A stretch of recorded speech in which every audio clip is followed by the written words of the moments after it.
Hey, it's me, Weirdo, and today I'm going to be drawing flowers or like plants as cute girls.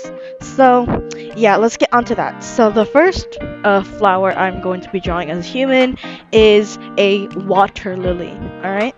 So, let's get onto it. So, for the water lily, I really wanted to like make it into a cute girl, obviously. So, at first, I really wanted her to look like she's sitting down on like a lily pad or something, like what the flowers are on. But for so long, I couldn't figure out the pose for some reason. Like, nothing was working.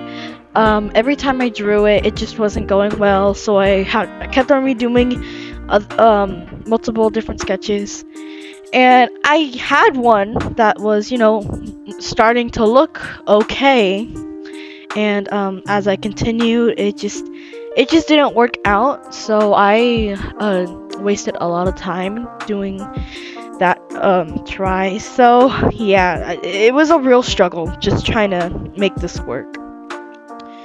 At some point, I tried to do the background, but I don't know if I said this before, but I don't tend to love green. Like I can appreciate some shades every now and then, but green isn't not my favorite color. So yeah, it was a little difficult trying to find like greens that don't look like green lovers don't come after me, but barf color. So yeah, then after that I just decided to use multiple different sketches. None of them were working, as I said. But yeah, I after a while I sat down, took a break, and then I decided to go at it again, but a different approach. So when I saw that the sitting down wasn't working for me, I decided to go with, her kind of showing off, like doing maybe like a curtsy or like showing you her dress or something. And for the skin, I wanted to do this thing where I forgot what it's called, but it's basically the skin condition where you have like white spots on the skin, which I thought would be interesting because like water lilies are usually in ponds or swamps that have moss on them. So I thought it might be a callback to that. And after I finished rendering and all that, I had the most difficult time figuring out a color for the background. And finally, after looking for a color way too long, it's finally done. So yeah, this is how she turned out, and I really like it. I think she turned out really cute. And yeah.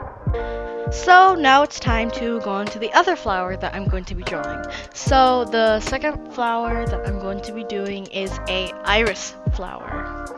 So yeah, let's get into it. For this drawing, for the iris flower, I think I searched it up, and if I read this correctly, some different types of iris flowers can, or like they grow in like tundra, semi-arid, like cold winter places. So I wanted to base it off like that. So since this flower lives in a very cold place, I decided to, maybe she's a little bit malnourished because it doesn't get a lot of water there, and I decided to give her a huge coat because she gotta stay warm in order to to live to live there.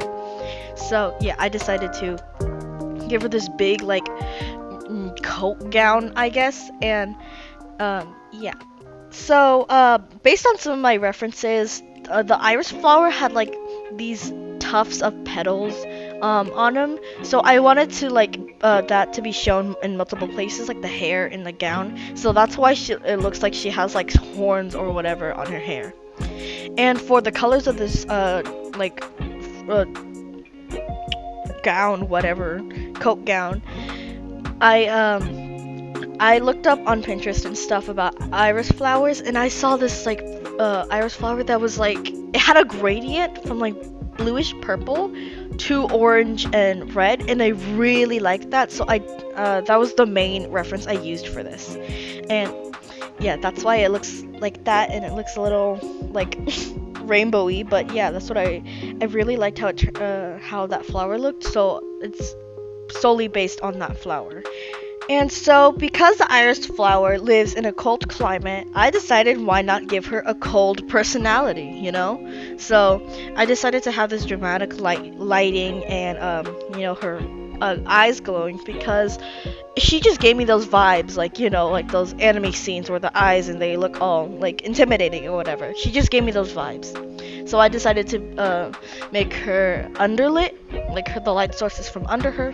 And yeah, finishing touches, and here she is. I do love her. Like, I like her a lot. She looks, I don't know, but I can't really describe her, but I do like how she looks. And yeah, now it's time to go on to the next flower that I'm going to be doing.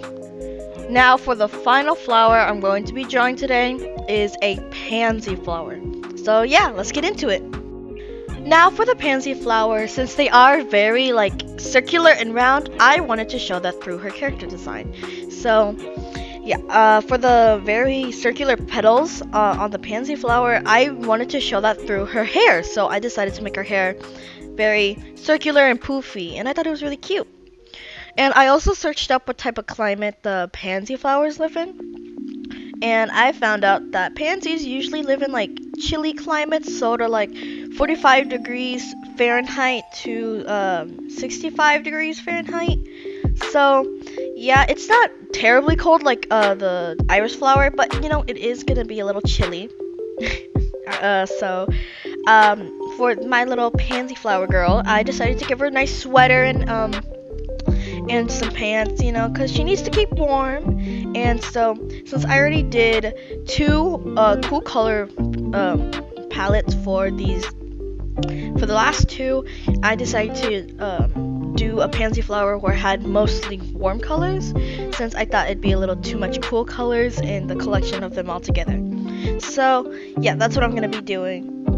And yeah, so I'm just adding the shading, and I do love her color combination, because the pansy flower that I saw on as my reference was exactly like this. Like, I tried to match the colors as closely as I could, and I do like this color palette. You know what, it kind of gives me like a kid, like a little girl color palette who like wants to go out and like go to a toy store and buy something, like she's just happy and just wants to go buy some toys or something.